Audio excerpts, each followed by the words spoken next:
তুই আমার রুমে নক না করে ঢুকছিস কেন? তুই তোমার দরজা লক করবি কেন? তুই আমার রুমে আসছিস কেন? শরবত নিয়ে এটা ওইখানে রেখে এখান থেকে ভাগ। রেখে যাচ্ছি, খেয়ে নিও। আর আমি কিন্তু কিছু দেখি নাই। তো বড় বিয়াদ্দ। সত্যি কিছু দেখে নাই তো? আমাকে বেয়াদব বলো তাই না? দাঁড়াও, তোমাকে দেখাচ্ছি মজা। কিরে মাহিন, কই তুই? তোর জন্য কতক্ষণ ধরে আমি রাস্তায় দাঁড়ায় আছি, গা ছমছম করতেছে। এরকম গ্রামের রাস্তায় একা একা রাতে বেলা দাঁড়ায় থাকা যায়? দৌড় দিয়ে আয় হারামজাদা।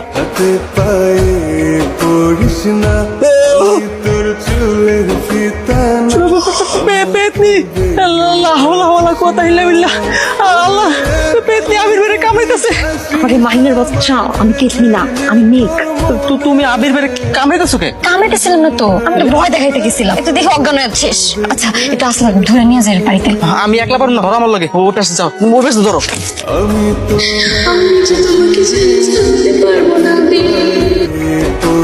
আচ্ছা কি হয়েছে তোর? একটা ঘন্টা ধরে এসে দাঁড়ায় আছিস, সেই কখন থেকে কান্না করতেই আছিস। আচ্ছা আমি কিছু করে থাকলে তুই বল আমাকে প্লিজ, এবার একটু কথা বল।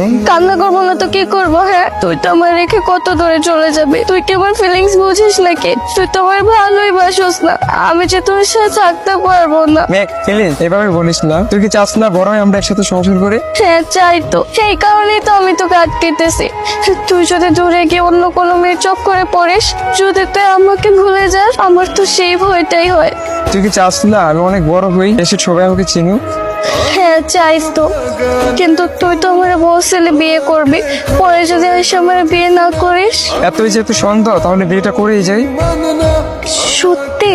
হ্যাঁ সত্যি। কিন্তু কিভাবে, কখন? আজকে এই মুহূর্তে। কিন্তু এখানে কাজই পাবি কই?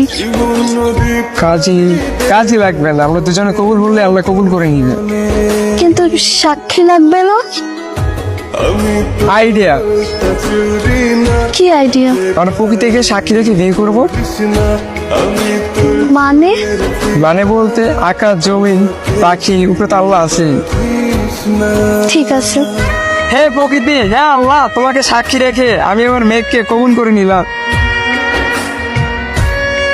সেদিন আমরা প্রকৃতিকে সাক্ষী রেখে বিয়ে করেছি।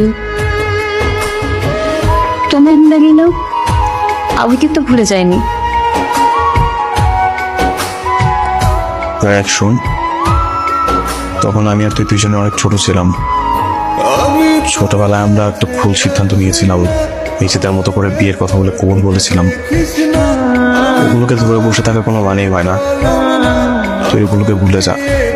আমি তোকে শুধুমাত্র আমার চাচাতো বোন ছাড়া কিছুই ভাবি না, আর কখনো